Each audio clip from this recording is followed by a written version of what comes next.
Hello everyone, welcome to Magnet Brains. Myself Prateek Karn स्वागत करता हूं आपका अपने यूट्यूब चैनल मैग्नेट ब्रेन्स पर, जहां पर आपको मिलता है क्वालिटी कंटेंट, क्वालिटी एजुकेशन, वो भी बिल्कुल फ्री ऑफ कॉस्ट। ठीक है, तो क्लास 12 का बहुत शानदार चैप्टर वेव ऑप्टिक्स, और अब हम आ चुके हैं finally typical problems on YDSE, that is Young's double slit experiment. ठीक है, इसके पहले के जो हमारे लेक्चर्स डिलीवर हो रखे थे उसमें हमने YDSE पूरा पढ़ लिया। उसके बाद इंटरफ्रेंसेस के लिए जो कंस्ट्रक्टिव इंटरफ्रेंस होता है, डिस्ट्रक्टिव इंटरफ्रेंस होता है, उन सब की कंडीशंस क्या क्या थी। उसके बाद फ्रिंजेस जब बनती हैं, ब्राइट फ्रिंजेस, डार्क फ्रिंजेस, उनकी विड्थ कैसी होगी, पोजीशन कैसा होगा, वगैरह वगैरह, इस तरह की सारी चीजें हम कर चुके थे। उसके बाद फिर हमने क्वेश्चंस भी करे थे, और अब आ गया है वो मौका जब उसी पर बेस्ड थोड़े से एडवांस क्वेश्चंस करने हैं हमको। ठीक है, तो आपसे उम्मीद बस मैं ये करता हूं कि आप लोग तरीके से रिवाइज करके आए होंगे। अगर रिवाइज करके नहीं आए हैं समहाउ, तो कोई दिक्कत वाली बात नहीं है। मैं जो कंसर्न फॉर्मूला होगा ना उस सवाल के लिए, मैं उसको भी लिखते हुए चलूंगा। उसके साथ ही फिर हम क्वेश्चंस में आगे बढ़ने वाले हैं। ठीक है, बिना समय वेस्ट करे जल्दी से जल्दी आ जाए आपको लेकर के इसके पहले वाले क्वेश्चन की तरफ। ठीक है, तो पहला वाला क्वेश्चन क्या बोलना चाह रहा है, in Young's double slit experiment the slits are 0.2 millimetre apart. ठीक है, अब ये जो दो स्लिट्स थे उनके बीच की दूरियां जो हैं वो गिवन है। तो मैं आपको एक कहानी जो है ना इसकी थोड़ी सी क्लियर कर देता हूं, ताकि ऐसा ना हो कि आपको लगे कि तो बिल्कुल ही नहीं आ रहा है अगर रिवाइज नहीं करा है तो। देखो भैया, यहाँ पे एक प्लेन हुआ करता था जो कि स्लिट्स के बीच का प्लेन था, और यहां पर एक स्क्रीन हुआ करती थी। यहां पर क्या हुआ करती थी, यहां पर एक स्क्रीन हुआ करती थी। Now the thing is this, जरा गौर करिएगा, इन दोनों यहां पे ये जो स्लिट है इसको बोल देंगे स्लिट नंबर 1। ये पहली एंट्री है जहां से लाइट रेज आगे निकलेंगी और स्क्रीन पे जाकर के लाइट रेज जो है वो पड़ेंगी, स्ट्राइक करेंगी। उसके बाद ये दूसरा वाला स्लिट है, इसको नाम दे देते हैं S2। Now the thing is this कि इन दोनों के बीच का जो सेपरेशन डिस्टेंस है, इन दोनों के बीच का जो सेपरेशन विड्थ है वो क्या है, स्मॉल d के बराबर। और यहां पे ये जो सेपरेशन आ रहा है वो आ रहा है कैपिटल D के बराबर। किसके बराबर आ रहा है, ये आ रहा है कैपिटल D के बराबर। इतनी बात समझ में आ जाती है। अब यहां पे ना आप किसी भी पॉइंट पर पाथ का डिफरेंस जो है वो निकाल सकते थे। तो फॉर एग्जांपल मान लो कि वो एक पर्टिकुलर पॉइंट है, तो वहां पर आप पाथ का डिफरेंस निकाल सकते हैं। लेकिन सबसे प्यारी बात क्या होती है कि इसके एकदम बीचों बीच यहां पे ये जो पॉइंट होता है इसे हम कहते हैं सेंट्रल मैक्सिमा। इस पॉइंट को नाम दिया जाता है सेंट्रल मैक्सिमा। और सेंट्रल मैक्सिमा से कंसर्न्ड पॉइंट तक की जो भी दूरी होती है ना, जैसे मान लो सेंट्रल मैक्सिमा तो वो रहा C और ये कंसर्न्ड पॉइंट था P, तो यहां से लेकर के यहां तक की जो दूरी होती है उसको हम x मान लेते हैं। क्या मान लेते हैं, x मान लेते हैं। तो ये सिंपल सी बातचीत हुआ करती थी, है ना। अब यहीं पर जो ये दो स्लिट्स थे इनके बीच की दूरी क्या है, स्मॉल d के बराबर। और ये स्लिट्स वाला प्लेन और स्क्रीन के बीच की जो दूरी है वो है कैपिटल D के बराबर। तो अब इस पर बेस्ड इसको निपटा रहा हूं मैं। अब इस पर बेस्ड क्वेश्चन है, तो यहां पे स्लिट्स के बीच की दूरी कितनी आ गई है, 0.2 मिलीमीटर। इसको लिख दिया जाए सॉल्यूशन में, इसको लिख दिया जाए कि स्लिट्स के बीच की दूरी कितनी आ रही है, 0.2 मिलीमीटर। तो 0.2, अच्छा मिली मतलब क्या होता है, 10 टू द पावर -3, तो 0.2 मिलीमीटर ये अपन ने लिख दिया है। अब उसके बाद क्या हो रहा है बेटा, and the screen is 1.5 metre away. Screen की दूरी अगर 1.5 मीटर है, मतलब प्लेन से 1.5 मीटर है, तो इसको लिख देते हैं d इज इक्वल टू कितना आ गया, 1.5 मीटर। नाउ जरा आगे बढ़ा जाए, it is observe that the distance between the central bright fringe and the fourth dark fringe की दूरी फ्रॉम द सेंट्रल मैक्सिमा वो है 1.8 सेंटीमीटर।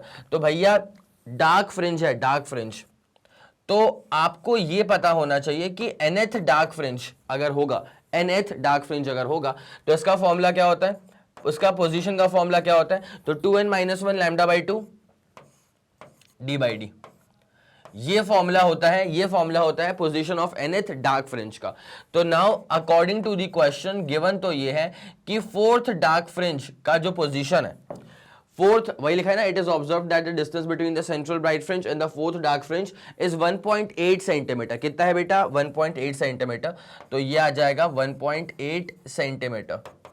तो 1.8 सेंटी मतलब क्या होता है, 10 to the power -2 metre. It's as simple as that. Now calculate the wavelength of the light used. इस वाले केस में क्या वेवलेंथ होगी लाइट की, आपको वो निकालना है। चलो ठीक है, अगर वेवलेंथ आपको निकालना है तो एक बड़ा सिंपल सा फॉर्मूला है, इसी के अंदर इसको पुट कर दो। सारी चीजें आप जानते ही हो, xn डैश मतलब x4 डैश, उसकी वैल्यू आपको पता है। उसके बाद n क्या होगा, फोर्थ डार्क फ्रिंज बोला है, मतलब n की वैल्यू हो जाएगी 4। उसके बाद लैम्डा, चलो ठीक है निकाल लेंगे, d और d की वैल्यू आपको पता है पहले से, तो बस इसको सॉल्व करना बचा हुआ है। सिंपल क्वेश्चन हो गया ये आप लोग के लिए। अब देखो यार, टिपिकल वो इसलिए लगता है बिकॉज क्या होता है कि फॉर्मूले इसके बहुत ज्यादा कंफ्यूजिंग है। इस चैप्टर में अगर आपने ये बात नोट करी होगी तो आपको समझ में आया होगा कि इसके जो फॉर्मूले है ना वो काफी हद तक एक जैसे ही दिखते हैं। तो अब वहां पे डिस्टिंग्विश कैसे किया जाए, तो बेटा डिस्टिंग्विश आप तभी कर पाएंगे फॉर्मूलों को जब आपके पास फॉर्मूले की शीट बनी होगी। अगर बस ऐसे उड़ती निगाहों से देख लोगे ना तो फिर वो चीजें क्या होती हैं, वो उतने सही से बैठ नहीं पाएंगी दिमाग के अंदर। इसलिए मैं हमेशा हर वीडियो के एंड में और बीच में भी आपसे रिक्वेस्ट करता रहता हूं कि प्लीज मेक श्योर करो कि आप लोग फॉर्मूले की शीट बना रहे हैं, ठीक है। और वैसे भी 12th का जो चैप्टर है वेव ऑप्टिक्स और इसके पहले वाला रे ऑप्टिक्स, भाई साहब इतने फॉर्मूले की भरमार है ना कि फॉर्मूले की अगर शीट नहीं बनाओगे तो फिर काम खराब हो जाएगा। नाउ यहां पे आपको निकालना क्या है, यहां पे आपको लैम्डा निकालना है। तो अगर आप जरा गौर करें यहां पे, यहां से लैम्डा अगर निकालना चाहें, मैं फोर्थ डार्क फ्रिंज की बात कर रहा हूं, किसकी बात कर रहा हूं, फोर्थ डार्क फ्रिंज की। तो लैम्डा यहां से क्या हो जाएगा 2d x4 डैश, ठीक है। लैम्डा क्या हो जाएगा 2d x4 डैश अपॉन नीचे क्या है 2n-1 लैम्डा और कैपिटल डी, ठीक है। 2n-1 लैम्डा और कैपिटल डी। तो मेरे ख्याल में इतनी जो कहानी है वो आपको अब थोड़ी बहुत समझ में तो आई जाएगी। बिकॉज फॉर्मूला जो था ना, अगर फॉर्मूला रटा हुआ नहीं होगा आपने या फॉर्मूला आपके दिमाग में सेट नहीं होंगे तो फिर ये वाला यहां तक पहुंचने में आपको पूरा मेरा सहारा लेना पड़ेगा। लेकिन जिन लोग को ये फॉर्मूला याद होगा वो लोग इसको सॉल्व कर चुके होंगे। और लिटरली हमेशा बोलता हूं हमेशा कि भाई साहब एक काम करा करो, जब भी सवाल आपके सामने आएगा ना तो मेक श्योर करो कि वीडियो को पहले पॉज करो, उसके बाद सवाल को सेल्फ ट्राई करो, जो आपका आंसर है कमेंट सेक्शन में चाहिए, ठीक है। ये मैंने हमेशा बोला, आज फिर से कह रहा हूं कि ये वाला क्वेश्चन आपके सामने ये हुआ था प्ले, ठीक है।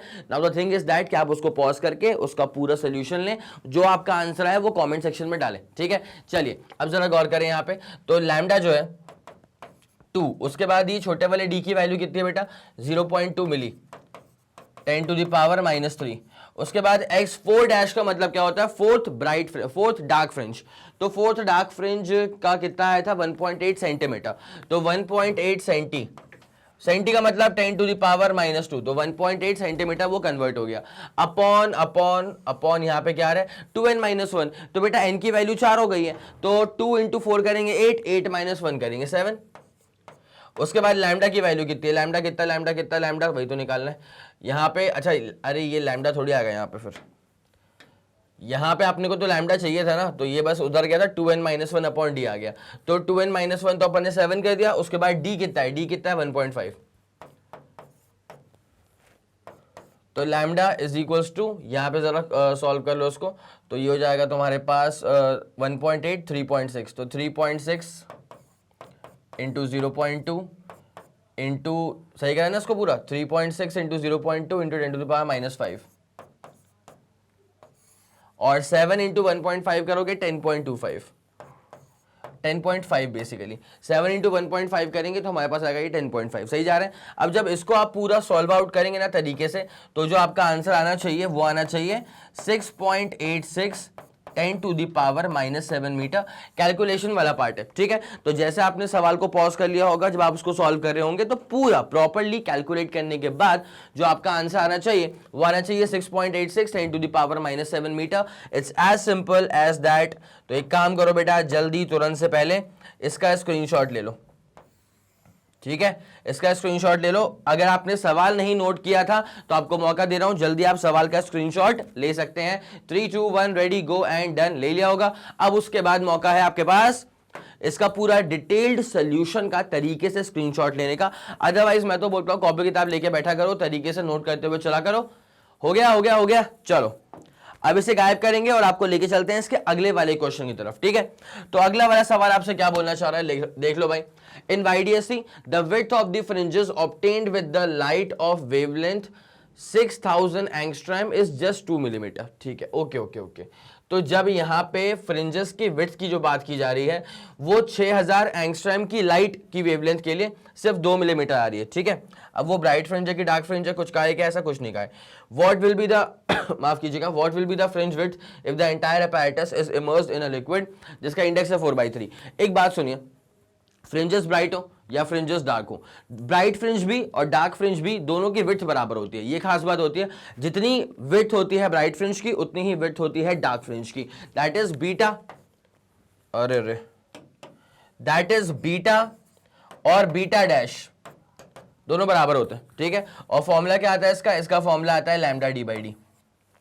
इसका फॉर्मूला क्या आता है, लैम्डा डी बाई डी, जहां पे डी क्या होता है, स्लिट्स वाला प्लेन और स्क्रीन के बीच की दूरी कैपिटल डी होती है, और जो दो स्लिट्स होते हैं उन दोनों की जो बीच की आपसी दूरी होती है वो स्मॉल डी होती है। ठीक है, तो ये वाला बेसिक फॉर्मूला होता है। सवाल में गिवन नहीं है कि ब्राइट फ्रिंज है कि डार्क फ्रिंज है, जहां तक मैंने उसको नोट करा है। हाँ जी, गिवन तो नहीं है कि ब्राइट है कि डार्क है, तो अब यार ब्राइट हो या डार्क हो, दोनों की विड्थ तो बराबर ही होती है। It's as simple as that, है ना। अब जरा गौर किया जाए, आ जाओ आ जाओ आ जाओ। तो भैया हो क्या रहा है कि width of the fringes obtained, जब लाइट का वेवलेंथ है 6000 एंगस्ट्रॉम, तो फ्रिंजेस की विड्थ कितनी है, 2 मिलीमीटर। आ जाओ, कैसे लिखेंगे इसको पता है, इसको लिखेंगे ऐसे, ध्यान देना अच्छे से प्लीज। यहां पे फ्रिंज की जो विड्थ है ना वो आ रही है 2 मिलीमीटर, मतलब 2 इंटू 10⁻³ मीटर। ठीक है, और ये फ्रिंज की विड्थ तब आ रही है जब वेवलेंथ जो है ना वो 6000 एंगस्ट्रॉम है। वेवलेंथ कितना है, 6000 एंगस्ट्रॉम, मतलब 10⁻10 मीटर, जिसका मतलब मैं इसको ऐसे कह सकता हूं 6 10⁻7 मीटर। मेरे ख्याल से इतना पूरा क्लियर हो रहा होगा आप लोग को।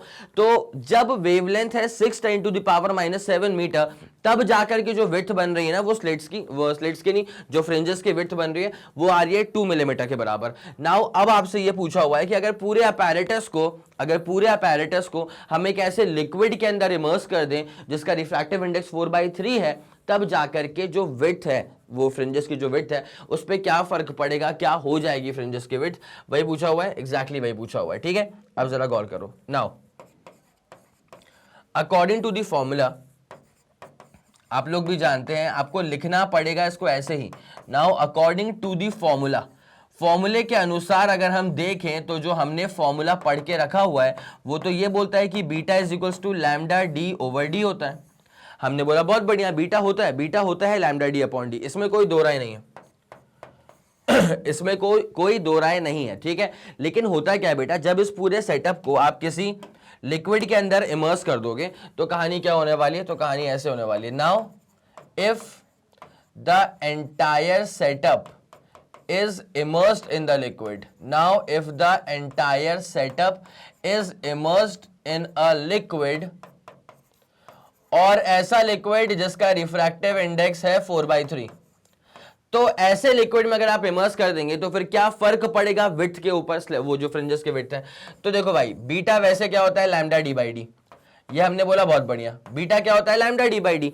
अब यार जब मैं पूरे सेटअप को एक अलग लिक्विड के अंदर डाल दूंगा तो भाई अलग लिक्विड मतलब मीडियम चेंज, और अगर मीडियम चेंज हुआ है तो जो वेवलेंथ है वो सेम थोड़ी रहने वाली है आया आपको समझ। जब मीडियम चेंज कर दिया हम लोगों ने, तो मीडियम को चेंज करने से होता क्या है, लाइट की जो स्पीड होती है, पहली बात तो वो चेंज हो जाती है, दूसरा लाइट का जो वेवलेंथ होता है वो चेंज हो जाता है, लेकिन फ्रीक्वेंसी चेंज नहीं होती है। ठीक है, फ्रीक्वेंसी की यहाँ बात भी नहीं हो रही। Now the thing is this कि अब अगर लैम्डा चेंज हो गया है तो फ्रिंजेस की जो विड्थ है वो भी चेंज हो जाएगी, उसको बोलेंगे बीटा डैश। क्या बोलेंगे इसको, बीटा डैश। तो ये बन गई आपके पास इक्वेशन नंबर 2।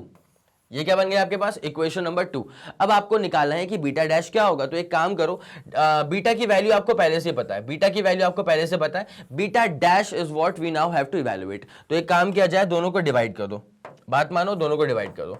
तो नाउ डिवाइड किसको किससे, दूसरी वाली इक्वेशन को पहली वाली इक्वेशन से। तो जैसे आप इसको डिवाइड करेंगे तो यहां पे आ जाएगा बीटा डैश अपॉन नीचे आ जाएगा बीटा, और यहां पे बीटा डैश क्या था, ये था lambda dash D by D. उसके बाद जो बीटा है बेटा वो ये है। ठीक है, एक काम करो, उसको डिवाइड करा मतलब पलट के मल्टीप्लाई, तो हो जाएगा डी अपॉन, ये हो जाएगा फिर लैम्डा डी। आगे आपको समझ, इतना पूरा श्योर है। तो यहां से therefore beta dash by beta is equal to, यहां पे क्या, डी से डी निपट गया, कैपिटल डी से कैपिटल डी निपट गया। अच्छा एक बात सोचिएगा, जब लिक्विड में इमर्स कर देंगे पूरे सेटअप को, तो जो ये स्लिट्स के बीच की दूरियां हैं क्या वो चेंज होगी, क्यों चेंज होंगी, उसको आपने मैकेनिकली चेंज करा है क्या, नहीं चेंज करा है। उसके बाद जो स्लिट्स वाला प्लेन है और जो स्क्रीन है, क्या इसकी बीच की दूरी कैपिटल डी, क्या वो चेंज होगा, नहीं चेंज होगा। तो सेटअप पूरा एज इट इज पानी में डाल दिया गया या लिक्विड में डाल दिया गया। तो सेटअप को जब हम एज इट इज लिक्विड में डाल देंगे तो उसके जो डायमेंशंस हैं वो चेंज थोड़ी होंगे। दैट्स वाई डी और डी जो था, स्मॉल डी और कैपिटल डी, वो लिक्विड में डालने के बाद भी और लिक्विड में डालने से पहले भी सेम ही रह गया। ठीक है, तो वो कट गया। तो यहां पे बीटा डैश अपॉन बीटा, यहां पे क्या रहा है, लैम्डा डैश अपॉन लैम्डा बचेगा बस क्या बचेगा, लैम्डा डैश बाई लैम्डा। अब क्या होता है बेटा, अकॉर्डिंग टू दी फॉर्मूला, ध्यान देने वाली बात है, बहुत जबरदस्त है। नाउ एज वी नो, एक बात हमें पता होती है बेटा, वो बात ये होती है कि lambda dash is equals to lambda upon refractive index होता है। क्या होता है? Lambda dash is equals to lambda upon refractive index. ठीक है, अब लैम्डा डैश का मतलब क्या हो जाएगा? वेवलेंथ है उसी लाइट की बट किसी दूसरे मीडियम में। लैम्डा का मतलब क्या हो जाएगा? वेवलेंथ है उसी लाइट की बट एयर फ्री स्पेस या वैक्यूम में। और म्यू का मतलब क्या हो जाएगा? Refractive index of the denser medium with respect to rare medium. यहां पे रेयर मीडियम क्या रहा होगा? एयर। तो आप इसको समझ जाइए कि बस ये रिफ्रैक्टिव इंडेक्स है, it's as simple as that. ठीक है, तो लैम्डा डैश अपॉन लैम्डा क्या बचेगा बेटा? वहां से वो बचेगा 1/μ। ठीक है, अब देयरफॉर अब यहां पे समझने वाली बात आ गई, beta dash is equals to beta, इसको मैंने यहां शिफ्ट कर दिया। ठीक है, ये जो बीटा है ना उसको मैं वहां पे शिफ्ट कर रहा हूं, तो beta dash equal to beta. उसके बाद ये आ गया था बेटा क्या है? लैम्डा डैश अपॉन क्या लिखा हुआ है? लैम्डा। और लैम्डा डैश अपॉन लैम्डा क्या हो जाएगा? 1/μ। आया? दो स्टेप मैंने साथ में कर दिए। ठीक है, अब बीटा की वैल्यू क्या थी? बीटा तो गिवन था ना 2 10 टू द पावर -3। ठीक है, तो ये था 2 10 to the power -3 metres, obviously metres, upon refractive index क्या आ रहा है? रिफ्रैक्टिव इंडेक्स आ रहा है 4/3, तो ये आ रहा है 4/3 और वो 3 ऊपर चले जाएगा और मीटर्स में तो आंसर आ ही रहा है। बाद में चाहूं तो मैं उसे मिलीमीटर्स में भी कन्वर्ट कर दूंगा, कोई दिक्कत वाली बात नहीं है। ठीक है, ये हो जाएगा 1/2 है ना। उसके बाद 3/2 क्या होता है? 1.5। 3/2 क्या होता है? 1.5। तो 1.5 into 10 to the power -3 metres. और बेटा दुनिया जानती है कि 10 टू द पावर -3 का मतलब क्या होता है? मिली। 10 टू द पावर -3 का मतलब क्या होता है? मिली। तो देयरफॉर आप सिंपल सी बात है कि जो बीटा डैश आपके सामने आ रहा है ना, आप इसे कह सकते हैं 1.5। बेटा 10 टू द पावर -3 का मतलब क्या होता है? मिली। और उसके बाद बाजू वाला m क्या है? ये है मीटर। मतलब बीटा डैश क्या हो जाएगा? 1.5 millimetre. It's as simple as that. ठीक है, चलिए, तो मेरे ख्याल से इतनी पूरी कहानी जो है आपको क्लियर हो गई होगी। डिटेल्ड सोल्यूशन आपको दे दिया है इसका। ठीक है, तो ये आंसर को दिल में बसा के रखना, it's as simple as that. ठीक है, ये था। उसके बाद अगर मैं पार्टीशन लगा दूं आप लोग के लिए यहां पे, ताकि आपको नोट करना आसान रहे ना। एक सेटअप तो ये था अपने पास पूरा, उसके बाद फिर एक सेटअप यहां पर है।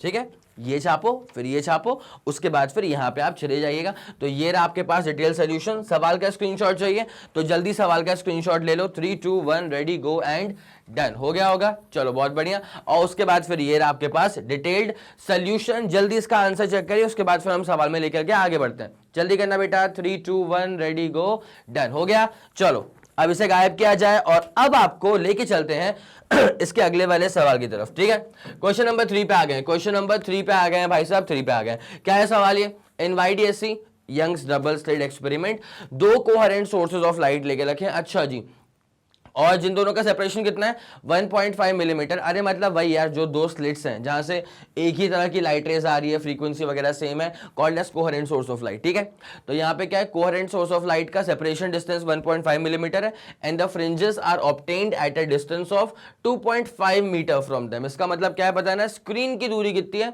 2.5 मीटर्स है। If the source produces light of wavelength 589.3 nanometre. देख करके समझ में आ रहा है कि थोड़ा सा कैलकुलेशन इसमें इन्वॉल्व होगा, हालांकि फॉर्मूले कोई बहुत अलहदा फॉर्मूले नहीं आने वाले। ठीक है, कि हमने कहीं पढ़े ही ना हो, फॉर्मूले नॉर्मली आने वाले, बट जस्ट दैट कि नंबर देख करके मेरे को समझ में आ रहा है कि कैलकुलेशन इसके अंदर इन्वॉल्व है। Find the number of fringes in the interference pattern which is 4.9 10 to the power -3 metre long. ठीक है, इंटरफेरेंस का जो पैटर्न है ना वो इतना लंबा है। अब find the number of fringes involved. ठीक है, अभी इसको निकालना पड़ेगा। बस एक बात मैं आपसे चाहता हूं कि एक बार जरा सेल्फ ट्राई करो, बन गया तो बहुत शानदार, अगर नहीं बनता है तो फिर इसको मैं सॉल्व करवाता हूं। ठीक है, एक बार सेल्फ ट्राई तो बनता है, जल्दी करिएगा प्लीज। चलिए ठीक है, फिर बहुत बढ़िया, एक बार आपने सेल्फ ट्राई कर लिया होगा इस सवाल को, है ना। अब जरा इसमें देख लिया जाए कि इसको सॉल्व कैसे करेंगे। इसका आंसर हल्का सा कैलकुलेशन में आपको अटका सकता है, तो एक आध जगह पे छोटे मोटे अप्रोक्सीमेशंस लेना लाजमी है। ठीक है, अब जरा देखा जाए तो आईडीएससी है, दो कोहेरेंट सोर्सेज हैं और 1.5 mm का सेपरेशन डिस्टेंस है स्लिट्स के बीच का। इसका मतलब भैया सोल्यूशन स्टार्ट किया जाए पहले तो इसे क्लियर करें, अब जरा सोल्यूशन आपके लिए स्टार्ट करें। ओके, तो यहाँ पे सेपरेशन डिस्टेंस जो स्लिट्स के बीच का था वो था 1.5 मिलीमीटर। इसका मतलब बेटा ये क्या हो जाएगा, 1.5 10⁻³ मीटर। ये क्या हो गया, ये स्लिट्स के बीच की आपसी दूरियां हो गई हैं, दैट्स इट, ठीक है। ये स्लिट्स के बीच की आपसी दूरियां हो चुकी हैं। And the fringes are obtained at a distance of 2.5 metre, 2.5 metre from them. इसका मतलब सेपरेशन डिस्टेंस, मतलब ये जो डी, कैपिटल डी की दूरी है वो आ रही है 2.5 मीटर। कितनी आ रही है बेटा, ये आ रही है 2.5 metre. If the sources produce light of wavelength, wavelength कितनी है 589.3 नैनोमीटर है क्या, हाँ जी 589.3 नैनोमीटर, मतलब लैम्डा की वैल्यू गिवन है 589.3 नैनो का मतलब क्या है 10⁻⁻⁹ मीटर। तो ये तो हमारे पास वेवलेंथ है, दैट इज लैम्डा गिवन है। नाउ अब क्या निकालना है यहाँ पे, find the number of fringes in the interference pattern which is 4.9 10⁻⁻³ metre long. अब ये जो पार्ट है ना सवाल का कि यार 4.9 10⁻³ मीटर इतने लेंथ पे ना पूरा इंटरफेरेंस का पैटर्न फैला हुआ है, तो कितने नंबर ऑफ फ्रिंजेस उसके अंदर आ रहे होंगे, ये समझने के लिए मैं आपको जरा एक छोटी सी बात ना यहां बताना चाहता हूं। एक बार जरा यहां गौर करिएगा। जैसे मान लीजिए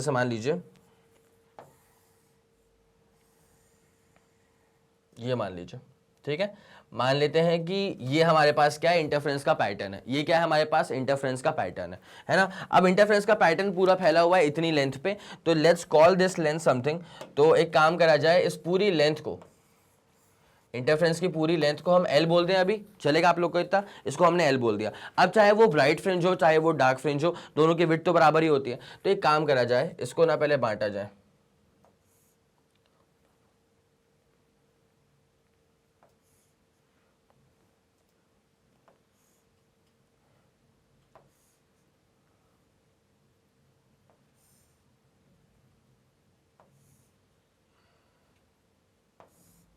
अब देखिए मैं आपको ये बताना चाह रहा था, जैसे मान लीजिए ये ब्राइट है, ये डार्क है, ये ब्राइट है, ये डार्क है, ये ब्राइट है, ये डार्क है, ये ब्राइट है, ये डार्क है, ठीक है। तो जितनी भी फ्रिंजेस बन रही है ना, सबके विड्थ तो बराबर ही है। तो ब्राइट था तो ये वाला डार्क, या जिसको तुमको ब्राइट मानना उसको ब्राइट मान लो। बस इतनी सी बात है कि ऑल्टरनेट अकरेंस है। कैसा अकरेंस होगा, ऑल्टरनेट अकरेंस होगा। Now the thing is this कि एक बात यहाँ पे समझने वाली ये है कि फॉर एग्जांपल मान लीजिए कि यहाँ पे कितने फ्रिंजेस आ रहे हैं वो तो हमको नहीं पता, लेकिन सबकी जो विड्थ है ना बेटा, सबकी जो विड्थ है वो किसके बराबर होगी, वो होगी बीटा के बराबर। सबकी विड्थ किसके बराबर होगी बेटा, बीटा के बराबर, चाहे वो डार्क हो या ब्राइट हो।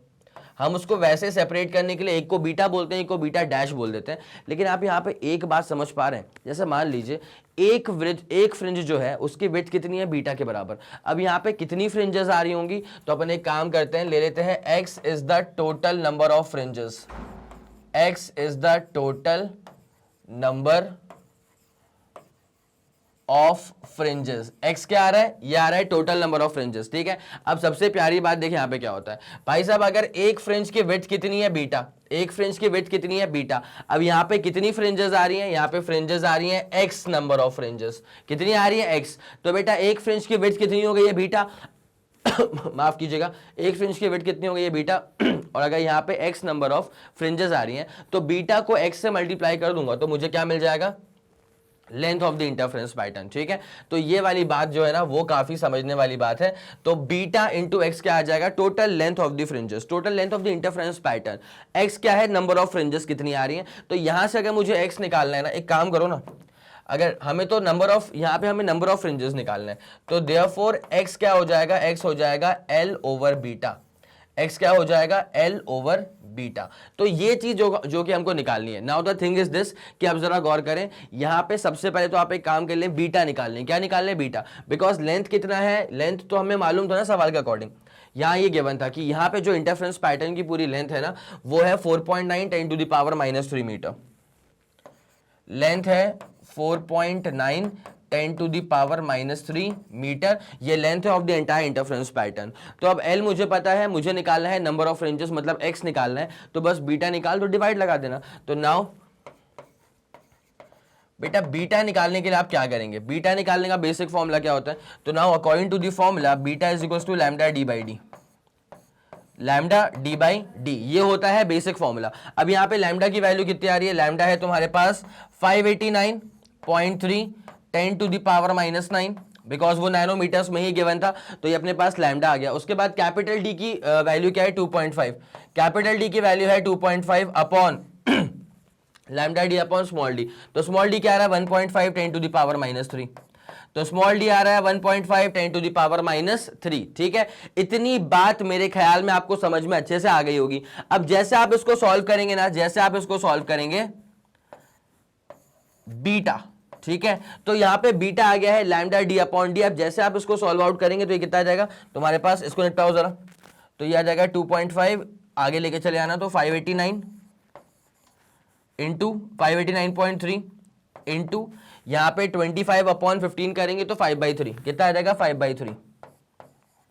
इसको ऊपर ले जाओ तो 10 टू द पावर -6। ये हम सही जा रहे हैं यहां तक, ये हम सही जा रहे हैं। तो ये क्या हो गया 589.3, इसको छोड़ दिया, उसके बाद ये 5/3 हो गया, 25 अपॉन 15 कर दिया, 5/3 हो गया, 10 टू द पावर -6 हो गया। अब बस बेटा इसको जरा सॉल्व कर लो, उसके बाद तुम्हारा आंसर क्या आता है उसको इस वाले फॉर्मूले के अंदर जो है वो पुट कर दीजिएगा, तो आपका जो x है वो मिल जाएगा। x का मतलब क्या होता है, x का मतलब होता है टोटल नंबर ऑफ फ्रिंजेस, कितनी फ्रिंजेस यहाँ पे डेवलप हो रही हैं। ठीक है, तो जरा एक बार इसको सॉल्व आउट करो, उसके बाद फिर वैल्यूज पुट करते हैं और फिर हम सवाल को आगे लेके चलते हैं। जल्दी करिएगा प्लीज। चलिए फिर, बहुत बढ़िया। अब ये हल्का सा क्या था कि यहाँ पे कैलकुलेशन इन्वॉल्व था। जैसे आप इसको सॉल्व आउट करोगे ना तो अप्रोक्सीमेटली जो आपका आंसर आएगा है ना, अप्रोक्सीमेटली जो आपका आंसर आएगा वो आएगा 982.17। कितना आएगा 982.17, उसके बाद 10 टू द पावर चल रहा है -6, तो 982.17 और 10 टू द पावर क्या आ जाएगा -6। ऑब्वियसली ये विड्थ है तो ये मीटर्स में आ रही है। ठीक है, नाउ अब आपको यहां समझना पड़ेगा। देखो भाई, पहले ये वाली कहानी हो गई, उसके बाद फिर ये वाली कहानी। ये एक्स्ट्रा ज्ञान है बेटा, ये सब एक्स्ट्रा ज्ञान है। ठीक है, कौन सा वाला एक्स्ट्रा ज्ञान है, एक्स्ट्रा ज्ञान को एक काम करें सेपरेट लगा दें, पहले सेपरेशन दे दें अपन एक्स्ट्रा ज्ञान को। तो बेटा यहां से लेकर के जो आपको ये नजर आ रहा है ये सब कुछ क्या है आपके लिए एक्स्ट्रा ज्ञान है, ये सब कुछ क्या आपके लिए एक्स्ट्रा ज्ञान है। अब जरा गौर करा जाए, यहां आपने को बीटा तो मिल ही चुका है, अब बस यहां पे क्या निकालना है, एक्स निकालना है, नंबर ऑफ फ्रिंजेस। तो नंबर ऑफ फ्रिंजेस निकालने के लिए बस ये करना पड़ेगा, आ जाओ आ जाओ आ जाओ। नाउ एक्स का मतलब नंबर ऑफ फ्रिंजेस, मतलब एल अपॉन क्या हो जाएगा बीटा। अब जरा गौर फरमाइएगा यहाँ पे कि L कितना गिवन था, तो L यहाँ पे L का मतलब क्या होगा कि जो पूरा इंटरफ्रेंस पैटर्न था ना भाई, वो इंटरफ्रेंस पैटर्न की एंटायर लेंथ कितनी खिंच रही है। तो पूरे इंटरफ्रेंस पैटर्न की जो एंटायर लेंथ खिंच रही है वो खिंच रही है 4.9 10 टू द पावर -3। पूरे इंटरफ्रेंस पैटर्न की जो लेंथ खिंच रही है वो कितनी खिंच रही है 4.9 10 to the power -3 upon beta कितना आ गया, बीटा आ गया 982.17, 982.17 और 10 टू द पावर कितना है -6। अब भाई साहब जैसा आप इसको सॉल्व करेंगे तो आपका आंसर आता है अप्रोक्सीमेटली 4.99, और 4.99 को आप सिंपल शब्दों में अप्रोक्सीमेट करके 5 बोल दीजिए। तो therefore number of fringes, therefore number of fringes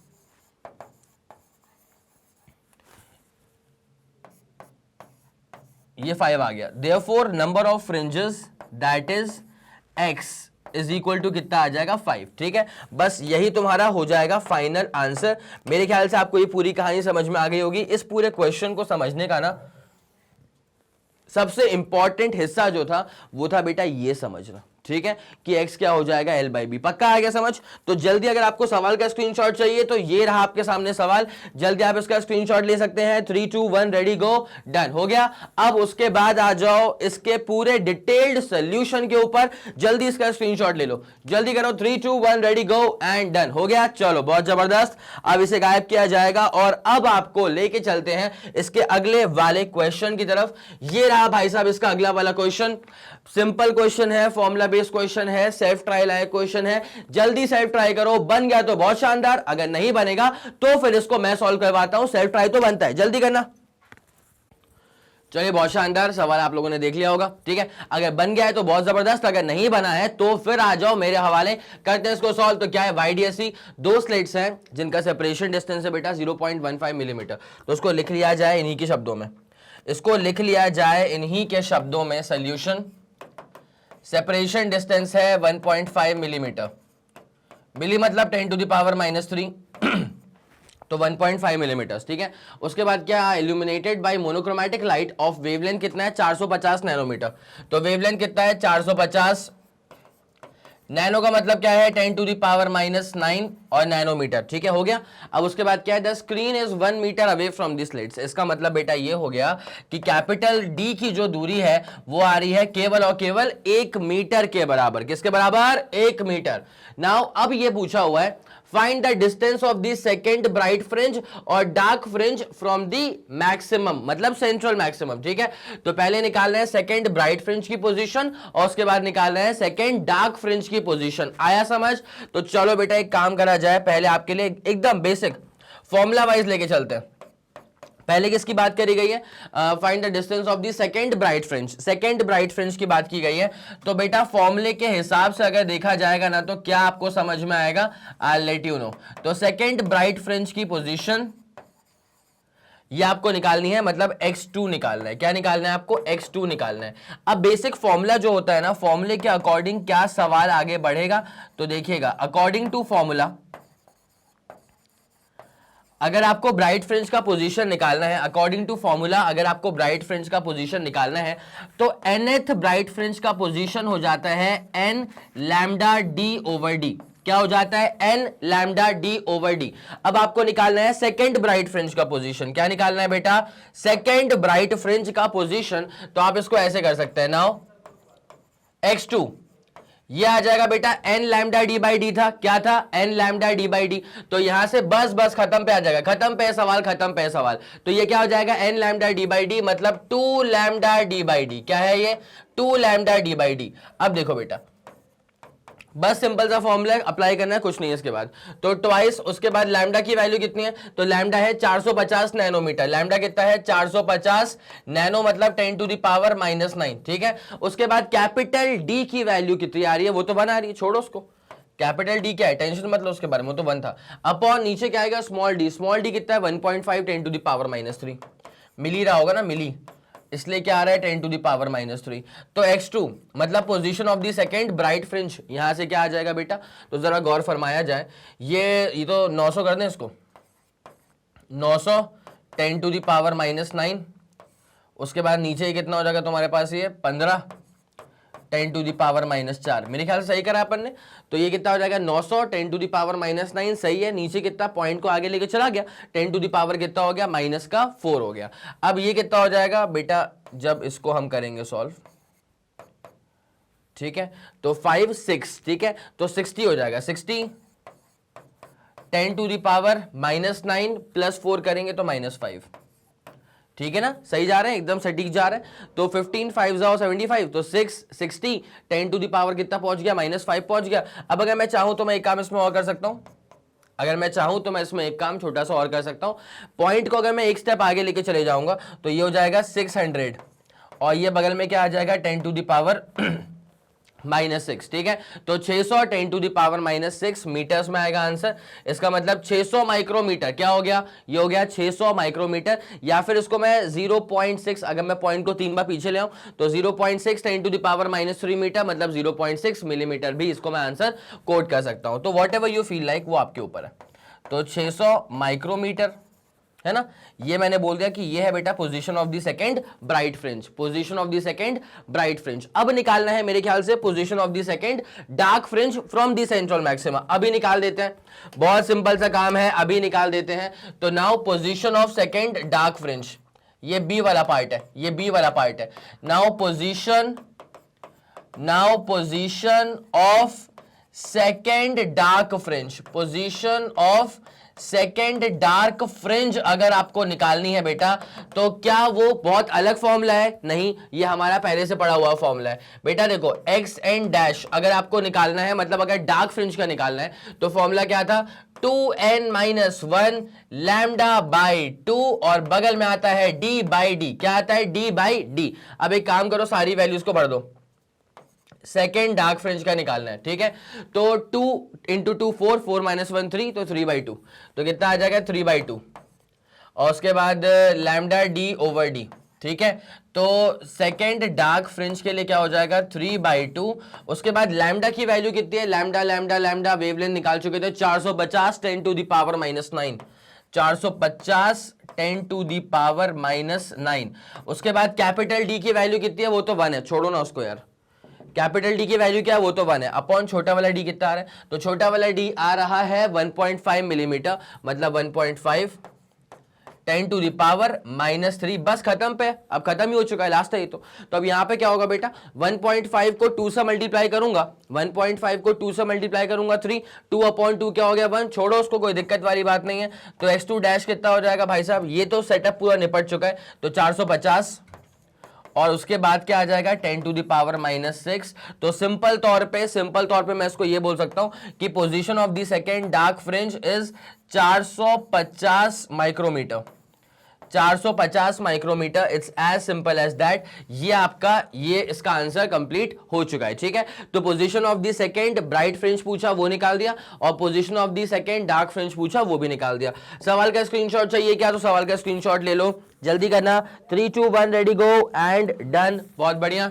अब उसके बाद अगर आपको डिटेल्ड सोल्यूशन चाहिए तो ये रहा आपके पास डिटेल्ड सोल्यूशन, जल्दी आप इसका स्क्रीनशॉट लेंगे, जल्दी करेगा, 3 2 1 रेडी गो एंड डन। बस अब एक काम करो, हो गया होगा, चले चले चले।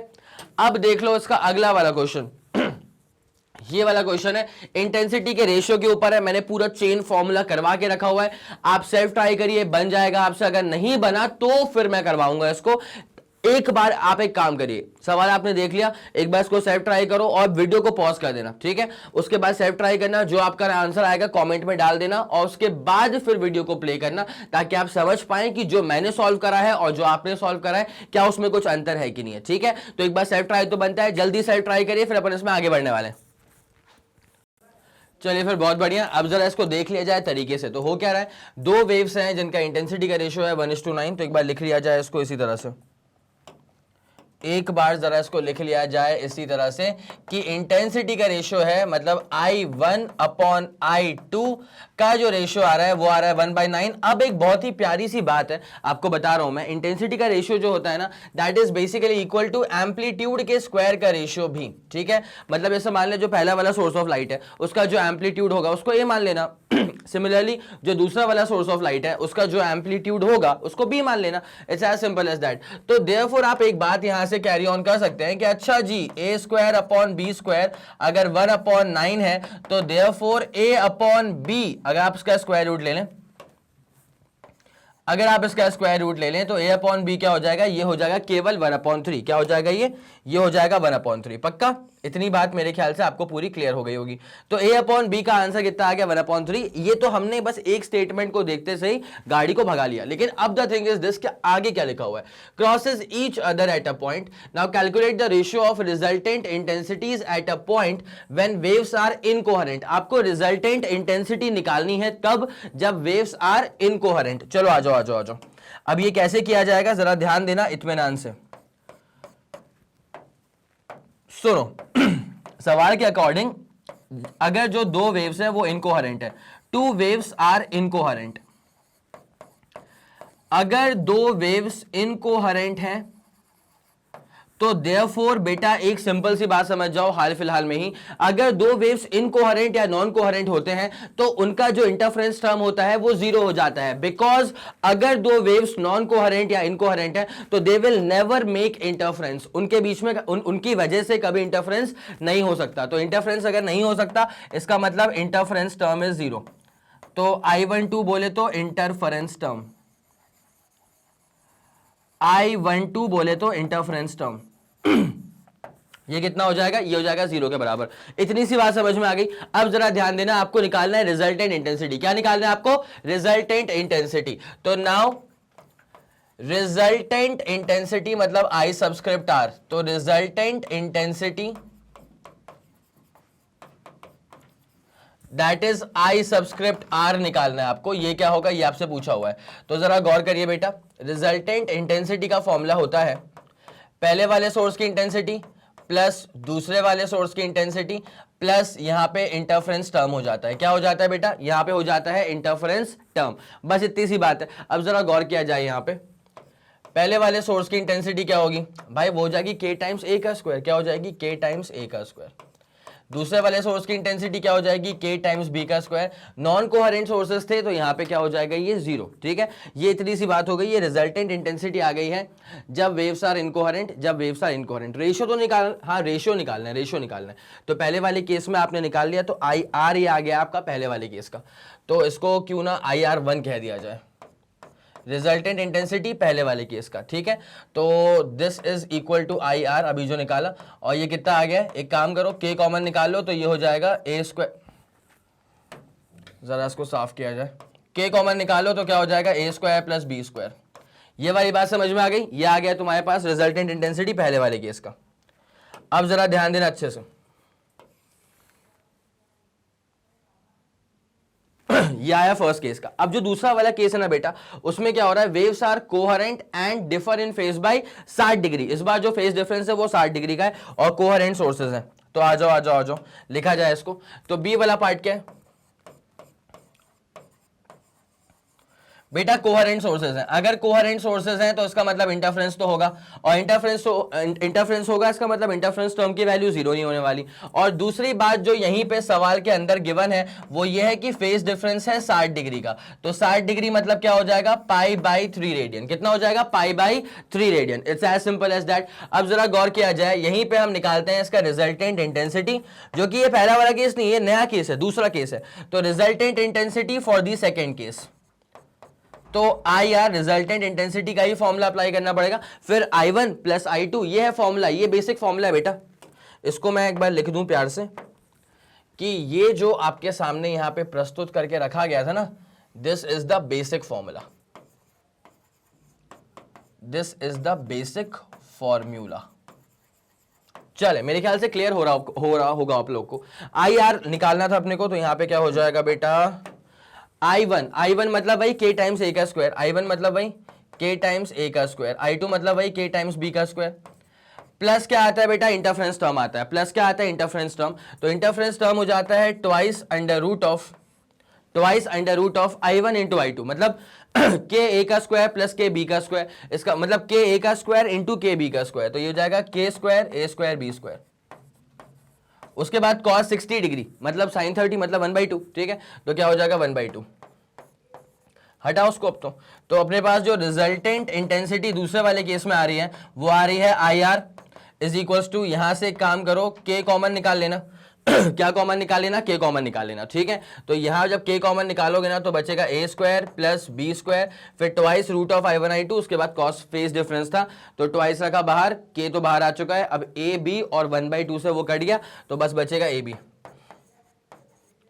क्या बचेगा, बस ए बी बचेगा। तो ये तुम्हारे पास रिजल्टेंट आ रहा है तुम्हारे पास a square plus b square plus A B. ये पहले वाले केस का था, ये दूसरे वाले केस का था। तो एक काम करो, पहले जरा आप इसका स्क्रीनशॉट ले लीजिए, उसके बाद फिर कहानी को जो है वो अपन यहां से आगे बढ़ाते हैं। तो अभी के लिए फर्स्ट इक्वेशन ये रहेगा आपके लिए समझने के लायक, और दूसरा वाला इक्वेशन ये था। इन्हीं का तो आपको रेशियो निकालना है, तो बस इसको डिवाइड करना है। अब जगह नहीं बची हुई है तो एक काम करो, पहले जरा इतना छाप लो, उसके बाद फिर अपन कहानी को जो है आगे बढ़ाते हैं। जल्दी करेगा प्लीज। चलिए फिर, बहुत बढ़िया, इतना आपने नोट कर लिया होगा, है ना। अब देखो एक बात यहाँ समझ जाओ, यहाँ से a मतलब b इज इक्वल टू क्या आ जाएगा, यहाँ से b इज इक्वल टू आ जाएगा 3a के बराबर। b इज इक्वल टू क्या आ जाएगा, 3a के बराबर। इसका मेरे को यूज करना पड़ेगा, ठीक है, इसका हमको यूज अभी करना पड़ेगा, b is equal to 3a का। तो एक काम करो, आपसे रेशियो जो था वो डिजायर्ड था, तो रेशियो निकालने के लिए अब बस जरा काम को आगे बढ़ाया जाए। रेशियो पूछा था, मतलब I रिजल्टेंट पहले वाले केस का अपॉन I रिजल्टेंट दूसरे वाले केस का। जैसा आप इसको सॉल्व आउट करेंगे ना तो आ जाएगा k से k कट गया तो a square plus b square, और यहाँ नीचे क्या बचेगा, देखो भैया यहाँ बचेगा a square plus b square, और नीचे क्या बचने वाला है, नीचे बचने वाला है a square plus b square plus ab, a square plus b square plus ab। अच्छा, आप एक बात यहाँ जानते हैं और भली भांति जानते हैं कि b किसके बराबर हो चुका है, b हो चुका है 3a के बराबर। तो बेटा ये तो a स्क्वायर रह गया, उसके बाद b को आप क्या लिखेंगे 3a, और b का स्क्वायर क्या हो जाएगा 3a का स्क्वायर मतलब 9a का स्क्वायर। उसके बाद अपॉन नीचे क्या बचेगा, a स्क्वायर को बिल्कुल मत टच करो। उसके बाद बेटा b का स्क्वायर करना पड़ेगा, तो b किसके बराबर आ चुका है, b आ चुका है 3a के बराबर, तो 3a का स्क्वायर क्या हो जाएगा, अगेन 9a का स्क्वायर।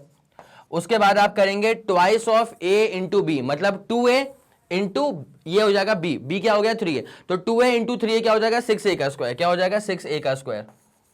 अब बेटा एक काम करो, सुनो अच्छे से 9a का स्क्वायर प्लस a का स्क्वायर मतलब 10a का स्क्वायर, और नीचे क्या आ जाएगा बेटा 10a का स्क्वायर प्लस 6a का स्क्वायर मतलब 16a का स्क्वायर, ये आ जाएगा 16a का स्क्वायर। बेटा ये कट गया ए स्क्वायर से ए स्क्वायर कट गया, तो उसके बाद जो अपने पास फाइनल आंसर बचेगा ना, इंटेंसिटी रिजल्टेंट पहले वाले केस का, इंटेंसिटी रिजल्टेंट दूसरे वाले केस का, ये क्या बचेगा यहाँ पे ए स्क्वायर से ए स्क्वायर गया, अब जरा निपटाओ उसको 2 से, तो 5 और नीचे बचेगा 8, तो 5/8 is going to be your final answer. आ गया समझ, 5/8 is going to be your final answer. बस इतनी सी बात है, पक्का क्लियर हो गया पूरा। तो एक काम करो, जल्दी से जल्दी इसका स्क्रीनशॉट लो, सेपरेशन में यहां पे डाल देता हूं आप लोग के लिए, ताकि आपको परेशानी ना हो, नोट करने के दौरान आपको परेशानी इसके अंदर ना हो, ठीक है।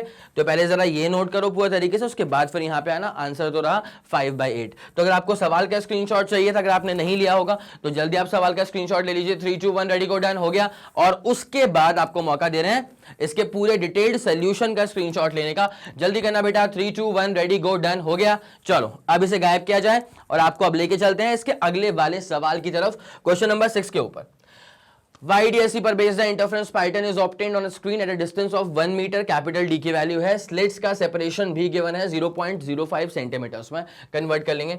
सोडियम लाइट है, कोई दिक्कत वाली बात नहीं है, वेवलेंथ पकड़ो 5893 एंगस्ट्रॉम। एंगस्ट्रॉम का मतलब क्या होता है, एंगस्ट्रॉम का मतलब होता है 10⁻⁻10, ठीक है, समझ गए आप लोग इस बात को। चलो, calculate distance between fourth bright fringe on one side and the third bright fringe on the another side of the central maxima या central bright fringe।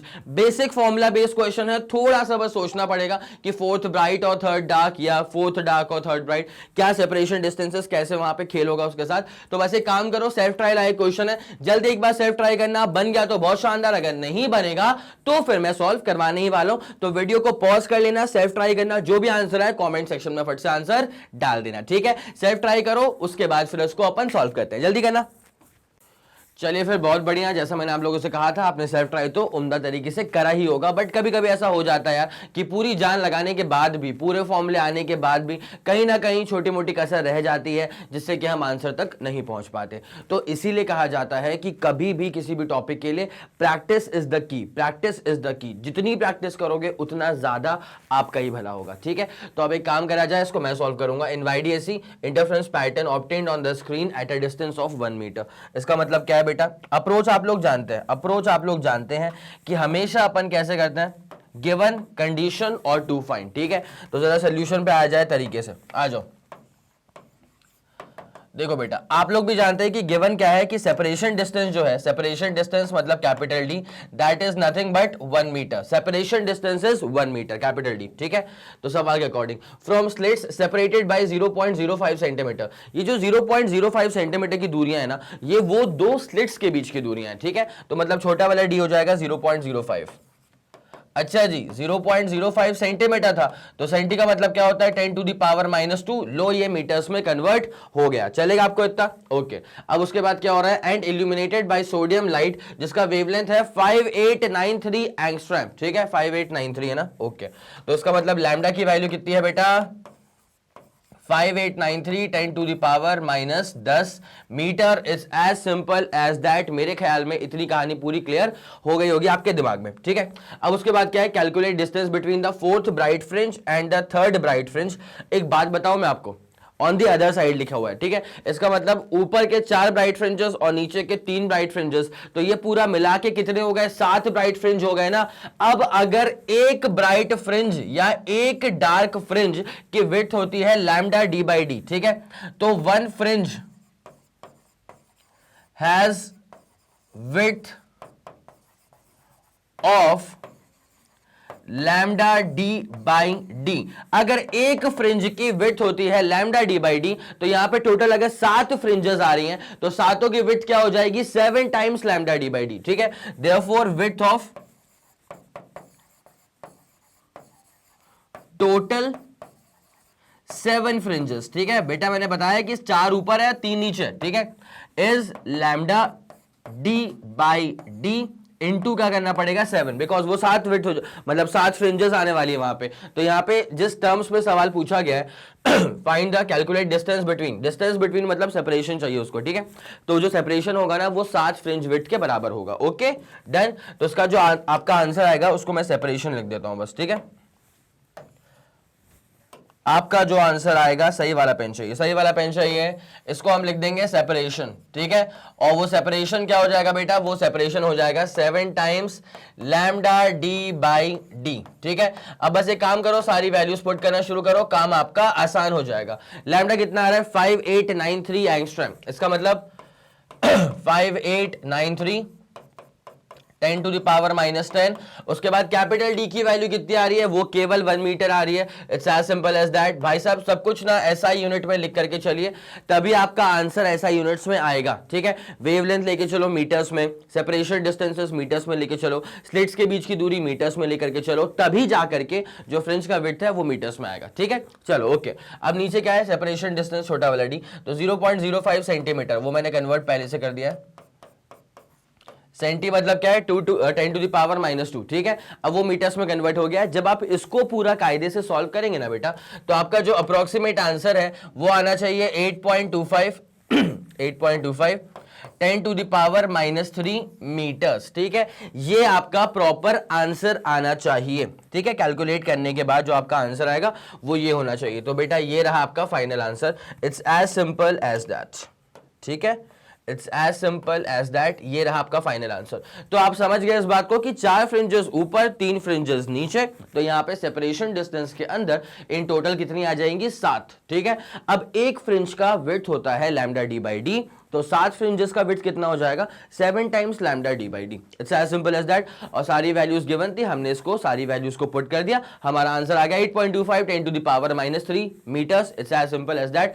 सवाल का अगर आपको स्क्रीनशॉट चाहिए तो आप बाकायदा से स्क्रीनशॉट ले सकते हैं। 3 2 1 रेडी गो डन, हो गया। चलो बहुत बढ़िया। अब उसके बाद मौका है डिटेल्ड सॉल्यूशन का स्क्रीनशॉट लेने का, जल्दी करना बेटा, उसके बाद फिर अपन कहानी में आगे बढ़ते हैं। 3 2 1 रेडी गो डन, हो गया। चलो बहुत जबरदस्त। अब आ जाते हैं इसके अगले वाले सवाल की तरफ, ठीक है। क्वेश्चन नंबर 7 पे आ जाओ। 2 coherent monochromatic light beams, 2 coherent अगर मोनोक्रोमैटिक लाइट बीम्स है तो पहली बात समझो मोनोक्रोमैटिक का मतलब क्या होता है, single colour. Single colour, monochromatic का मतलब क्या होता है, सिंगल कलर की लाइट, ठीक है। तो monochromatic light beams of intensities, पहले वाली की इंटेंसिटी आई है और दूसरे वाली की इंटेंसिटी 4 टाइम्स आई है, ठीक है भैया, मान ली इस बात को। Are superposed, what are the maximum and minimum possible intensities in the resulting beam. Resulting beam जो होगा उसकी मैक्सिमम पॉसिबिलिटी क्या, मतलब उसकी मैक्सिमम इंटेंसिटी कितनी हो सकती है और उसी की मिनिमम इंटेंसिटी कितनी हो सकती है, ये आपसे पूछा हुआ है। अब एक काम करना बेटा, यहां पे डेटा जो है ना वो बहुत ही नॉर्मल सा गिवन है, तो क्वेश्चन भी बहुत आसान सा ही है, बेसिक फॉर्मूला बेस्ड क्वेश्चन है। बस थोड़ा सा दिमाग ना आपको इसमें चलना चाहिए कि कोहेरेंट सोर्सेस क्या होते हैं। कोहेरेंट सोर्सेस ऐसे सोर्सेस होते हैं राइट के which are able to maintain a constant phase difference, ठीक है। अगर वो कांस्टेंट फेज डिफरेंस मेंटेन करते हैं तभी वो कहलाते हैं कोहेरेंट सोर्सेस, और कोहेरेंट सोर्सेस ही इंटरफेरेंस करवा पाते हैं। अगर नॉन कोहेरेंट या इनकोहेरेंट सोर्सेस हैं तो उनका फेज डिफरेंस लगातार वेरी करेगा। अगर उनका फेज डिफरेंस लगातार वेरी करेगा तो मैंने सिखा के रखा है कि cos ∅1 - ∅2, जहां पर ∅1 - ∅2 तो फेज डिफरेंस होता है। तो अगर दो ऐसे सोर्सेज ऑफ लाइट आप यूज कर रहे हो जिनका फेज डिफरेंस वेरिएबल है तो ये कॉस का पूरा कंपोनेंट क्या हो जाएगा, वेरिएबल। और अगर आप किसी वेरिएबल कोसाइन कंपोनेंट का एवरेज निकालोगे ना तो वो आंसर क्या आ जाएगा, 0। क्या आंसर आ जाएगा, 0। इस बात को मैंने बहुत डिटेल में एक्सप्लेन करके रखा है पिछले लेक्चर्स के अंदर, तो आपसे गुजारिश है प्लीज जाकर के कॉन्सेप्ट ऑफ इंटरफेरेंस टर्म वाला वीडियो YDSE के अंदर होगा, उसको तरीके से देख करके आइएगा, ठीक है। वो बहुत जबरदस्त चीज है, बहुत जबरदस्त। ये वाली बात समझ में आ गई आप लोग को, बहुत डीप था वो। ओके अब यहां पे पूछा हुआ है कि what are the maximum and minimum possible intensities, ठीक है। हमेशा की तरह आपको वीडियो को पहले पॉज करना है, एक बार सवाल को रीट्राई करना है, खुद से सेल्फ ट्राई करना है। आंसर आ गया तो जो भी आंसर आए परवाह मत करो, एक बार खुद से क्रॉस चेक कर लो, बाकी परवाह मत करो। सही हो गलत हो तुम तो एक काम करो, कॉमेंट सेक्शन में डाल दो कि सर जी ये रहा आंसर मैक्सिमम का, ये रहा आंसर मिनिमम का। उसके बाद फिर हम चेक कर लेंगे। यार थोड़ी बहुत गलतियों की गुंजाइश तो क्या है, भी रहने दो। ये मत सोचा करो कि सर हमसे क्वेश्चन बहुत जल्दी सॉल्व नहीं होते। अरे भाई अभी समय समय है कॉन्सेप्ट्स बनाने का। पहले तो बनाने पड़ेंगे कॉन्सेप्ट्स, ठीक है, फिर करनी पड़ेगी प्रैक्टिस, उसके बाद आप ये सवाल पूछ सकते हैं खुद से या मुझसे कि सर क्वेश्चंस में टाइम लग रहा है या नहीं लग रहा है। ठीक है, आई बात समझ में? तो पहले कॉन्सेप्चुअली स्ट्रांग होना ये इंपॉर्टेंट है, और उसके बाद प्रैक्टिस करना ये इंपॉर्टेंट है। उसके बाद आओ कि स्पीड क्या है हमारी, टाइम क्यों लग रहा है ज्यादा या टाइम कम क्यों लग रहा है। आया समझ? ठीक है, अब जरा गौर करना, इसमें अगर अकॉर्डिंग कंडीशंस चलें तो पहले वाले सोर्स की जो इंटेंसिटी है सवाल के अकॉर्डिंग वो गिवन है आई के बराबर, ठीक है, आई के बराबर। और जो दूसरा वाला सोर्स है उसकी इंटेंसिटी गिवन है 4i के बराबर। जो दूसरा वाला सोर्स है उसकी इंटेंसिटी गिवन है 4 टाइम्स आई के बराबर। आ गया समझ में? अब उसके बाद क्या हो रहा है, are superposed what are the maximum and minimum possible intensities in the resulting beam. Maximum possibility क्या हो सकती है या मैक्सिमम रिजल्टिंग इंटेंसिटी क्या हो सकती है और मिनिमम रिजल्टिंग इंटेंसिटी क्या हो सकती है, ये आपको पता होना चाहिए। तो मैं आपको बता रहा हूं कि अकॉर्डिंग टू दी फॉर्मूला, पहली बात तो ये समझ लो कि रिजल्टेंट इंटेंसिटी मैक्सिमम क्या होगी, ये नहीं पता, ये पूछा हुआ है। और रिजल्टेंट इंटेंसिटी मिनिमम क्या होगी, ये नहीं पता, ये भी पूछा हुआ है। ठीक है, अब मैं आपको लेके चलता हूं अकॉर्डिंग टू दी फॉर्मूला। अब मैं आपको लेके चलता हूं अकॉर्डिंग टू दी फॉर्मूला। तो फॉर्मूला के अकॉर्डिंग अगर हम चले बेटा, तो रिजल्टेंट इंटेंसिटी का पता है फॉर्मूला क्या आता है? रिजल्टेंट इंटेंसिटी का फॉर्मूला आता है पहले वाली की इंटेंसिटी प्लस दूसरे वाली की इंटेंसिटी प्लस एक बड़ा प्यारा सा टर्म आया था जिसे हमने कहा था इंटरफेरेंस टर्म। क्या कहा था? Interference term. कभी भी दो सोर्सेज ऑफ लाइट की वजह से इंटरफेरेंस होता है या नहीं होता है, ये आपको पता चलता कैसे है? इंटरफेरेंस टर्म को देख करके। ठीक है, अब जरा गौर करना, इंटरफेरेंस टर्म का जो फॉर्मूला आया था ना बेटा, वो आया था twice under root of I1 I2, उसके बाद कॉस ऑफ, फिर उसके बाद था प्यारा सा फेज डिफरेंस φ1 माइनस φ2। आया आपको समझ? So this is the formula which we are going to use now. डब्बे में डाल लेते हैं उसको, यही वाला फॉर्मूला हमको यूज करना है। ठीक है, अब एक बात सुनना, सवाल में पूछा हुआ है कि रिजल्टेंट इंटेंसिटी मैक्सिमम कैसे होगी। एक बात सुनो, अगर रिजल्टेंट इंटेंसिटी को मैक्सिमाइज करवाना है, I1 कांस्टेंट है चलो, I2 कांस्टेंट है चलो, ठीक है, अगर रिजल्टेंट इंटेंसिटी को मैक्सिमाइज करवाना है तो जो ये कॉस फाई दिख रहा है, देखो मैंने यहाँ पे लिखा है φ1 माइनस φ2, या मैं इसको सीधे कॉस फाई भी लिख सकता हूँ। ठीक है, now the thing is this, जहां पे फाई का मतलब होगा phase difference. Now the thing is this कि अगर आपको रिजल्टेंट इंटेंसिटी मैक्सिमाइज करवानी है तो cos फाई की वैल्यू मैक्सिमम होनी चाहिए, पहली बात तो ये। अगर आपको रिजल्टेंट इंटेंसिटी मिनिमाइज करवानी है तो cos फाई की वैल्यू जो है वो मिनिमम होनी चाहिए। It's as simple as that, है ना। अब वही वाला अप्रोच जो है बेटा वो हम जरा फॉलो करें और देखते हैं कि कहां तक हम पहुंच रहे हैं। ठीक है, पहले हमको निकालना है मैक्सिमम इंटेंसिटी, मतलब IR max, resultant intensity maximum only if cos phi is maximum. ये तभी होता है जब cos phase difference is maximum. और cos फाई की मैक्स वैल्यू क्या होती है? cos फाई की मैक्स वैल्यू होती है +1। क्या होती है cos फाई की मैक्स वैल्यू? ये होती है +1। इतनी बात समझ में आ गई? अब जरा गौर करना, IR मैक्स, IR मैक्स कब मिलेगा बेटा? फॉर्मूले के अकॉर्डिंग चलो तो I1 प्लस I2, ठीक है, I1 मतलब I, I2 का मतलब 4i plus twice under root of, twice under root of बेटा I1 इंटू I2 मतलब I इंटू 4i मतलब 4i का स्क्वायर। क्या हो जाएगा बेटा? ये 4i का स्क्वायर। क्या हो जाएगा? ये 4i का स्क्वायर। उसके बाद बगल में क्या आता है? फॉर्मूले के बगल में क्या आता है? cos φ1 माइनस φ2, जिसकी वैल्यू 1 हो चुकी है, छोड़ो उसको। तो रिजल्टेंट इंटेंसिटी मैक्सिमम, भाई ये क्या हो जाएगा? I प्लस 4i मतलब 5i, और उसके बाद यहां पे इसको बाहर ले आओ तो 2i आ जाएगा। तो 2i इंटू 2 करेंगे तो 4i, तो 5i plus 4i, 5i plus 4i। तो रिजल्टेंट इंटेंसिटी मैक्सिमम आएगी कितनी? 5i प्लस 4i बोले तो 9i। आंसर क्या आ गया हमारे पास? 9i। It's as simple as that. तो ये जो पहला सवाल आपसे पूछा हुआ था ना कि रिजल्टेंट इंटेंसिटी मैक्सिमम कितनी आएगी, तो बोल देना बेटा कि आएगी 9i के बराबर। ठीक है, तो ये रहा आपके पास आंसर, इसको लिख दिया जाए कि हाँ भैया ये रहा हमारे पास आंसर पहला। दूसरा पूछा हुआ है कि मिनिमम क्या होगी। ठीक है, तो भाई बहुत लाजमी सी बात है, अगर मैक्सिमम इंटेंसिटी तब आई थी जब cos फाई मैक्सिमाइज हुआ था, तो इंटेंसिटी मिनिमम तब आएगी जब cos फाई मिनिमम होगा। तो I R is minimum when, जब cos φ1 minus φ2 is minimum, when cos φ1 minus φ2 is minimum. और मिनिमम मतलब -1, मिनिमम का मतलब क्या होता है -1, ठीक है। cos फाइव की लोएस्ट वैल्यू क्या पॉसिबल है -1 और हाईएस्ट वैल्यू क्या पॉसिबल है +1। Now the thing is this कि फॉर्मूले में डाल दो उसको, तो रिजल्टेंट इंटेंसिटी मिनिमम, बेटा फॉर्मूला क्या होता है I1 + I2 मतलब I + 4I मतलब 5I, कितना हो जाएगा ये 5I। उसके बाद क्या हो जाएगा twice under root of I1 I2, तो I1 की वैल्यू होती है I और I2 की वैल्यू थी 4I, तो 4I का स्क्वायर बाहर निकाल के लाऊंगा तो 2I इंटू 2 करूंगा तो हो जाएगा 4I, जो कि पहले भी हो चुका है ऊपर, सेम काम है। बट सिर्फ खेल जो है ना बेटा वो यहाँ पे है कॉस के साथ, वहां पे था cos ∅1 - ∅2 जो कि मैक्सिमम हो गया था because that was for IR max, लेकिन अभी हमको रिजल्टेंट इंटेंसिटी मिनिमम चाहिए। क्या चाहिए मिनिमम चाहिए, तो cos फाइव क्या होगा मिनिमम मतलब कितना होगा -1, तो ये हो गया -1, ये माइनस बाहर लग जाएगा तो ये हो जाएगा माइनस। बेटा 5I - 4I क्या होता है, ये तो I के बराबर होता है, तो यहाँ पे रिजल्टेंट इंटेंसिटी जो मिनिमम है वो कितनी आ जाएगी, वो आ जाएगी 5I - 4I मतलब I। बेटा ये रहा आपके पास डिटेल्ड सॉल्यूशन, पूरा तरीके से आपको जो है बता दिया गया है। तो ये आपके दो आंसर्स रिक्वायर्ड थे कि रिजल्टेंट इंटेंसिटी मैक्सिमम क्या पॉसिबल है और मिनिमम क्या पॉसिबल है। तो मैक्सिमम पॉसिबल है 9I के बराबर, मिनिमम पॉसिबल है I के बराबर। जब आप दो ऐसे सोर्सेस, दो ऐसे कोहेरेंट सोर्सेस को यूज कर रहे हैं जिसमें से पहले वाले की इंटेंसिटी I के बराबर है और दूसरे वाले की इंटेंसिटी 4I के बराबर है। आ गया समझ? तो ये रहा आपके पास एक और आंसर, बस इतनी सी बात है। ये रहा आपके पास एक और आंसर, ठीक है। तो 9I हो गया और ये कितना हो चुका है I। तो आपको अगर सवाल का स्क्रीनशॉट चाहिए बेटा तो सवाल का स्क्रीनशॉट लेने का मौका आपके पास ही रहा, जल्दी आप सवाल का स्क्रीनशॉट लीजिए। पक्का हो गया? चलो अब उसके बाद फिर तुम इसका डिटेल्ड सोल्यूशन का स्क्रीनशॉट ले लो, फिर अपन इसमें आगे बढ़ते हैं। जल्दी करना बेटा, 3 2 1 रेडी गो, डन।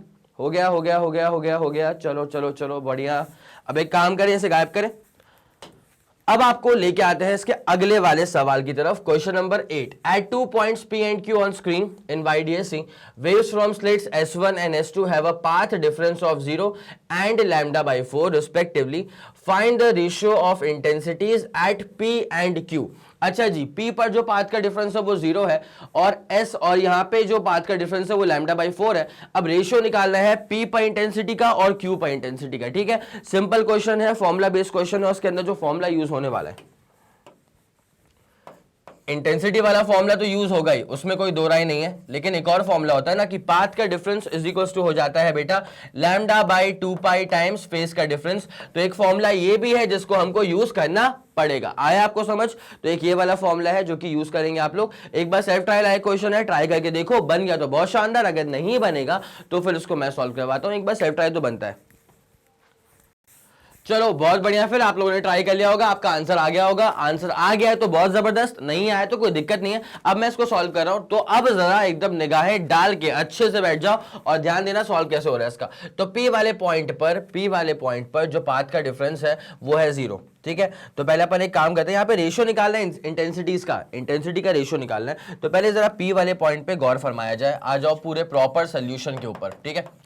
तो पहले हम जरा ध्यान देने वाले हैं P वाला पॉइंट।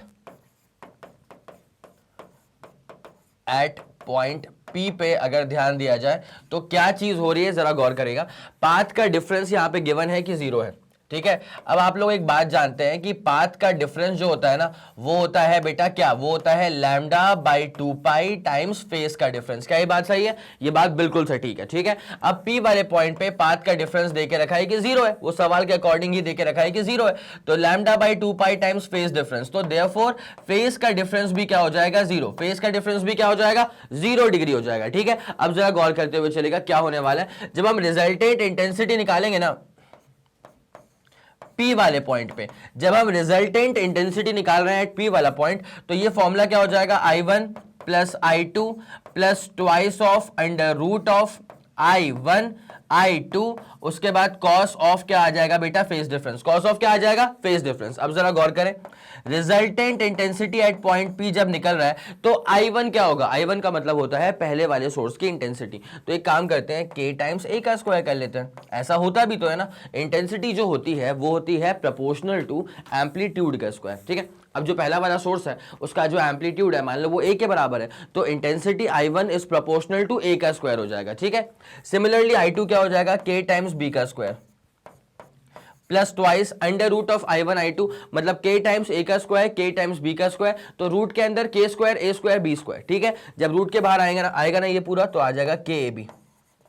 और अपन जानते हैं यार cos जीरो की वैल्यू क्या होती है, cos जीरो की वैल्यू 1 होती है, तो छोड़ दो उसको। यहां से जब k कॉमन निकाल लोगे ना बेटा, तो k कॉमन निकालने के बाद यहां पे आएगा, देखना अच्छे से समझना है इसको, ठीक है। अगर मैं यहां से k कॉमन निकाल लूं तो आएगा a square plus B square plus 2ab, और हम जानते हैं कि a square plus B square plus 2ab क्या होता है, ये होता है a प्लस बी का होल स्क्वायर। क्या होता है, a प्लस बी का होल स्क्वायर।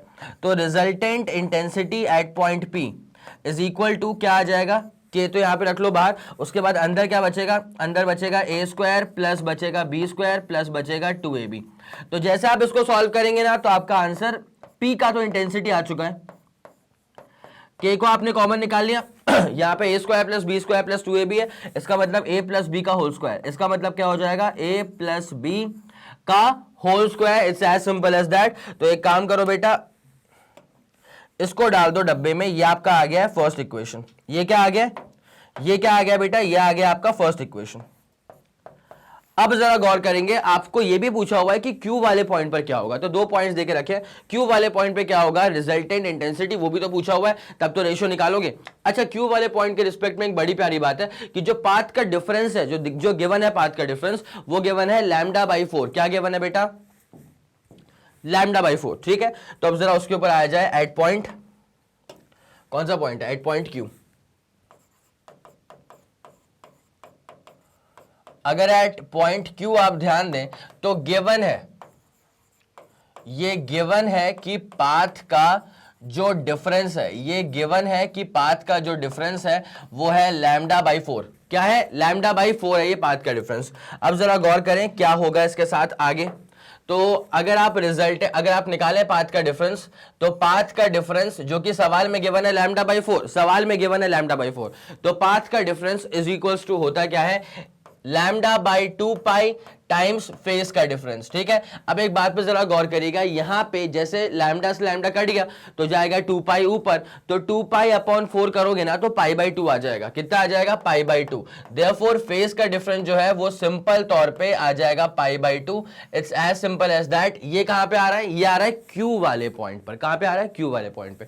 अब आप निकालो रिजल्टेंट इंटेंसिटी, आप निकाल रहे हैं एट पॉइंट Q, तो ये क्या हो जाएगा, I1 प्लस I2, वही वाला फॉर्मूला।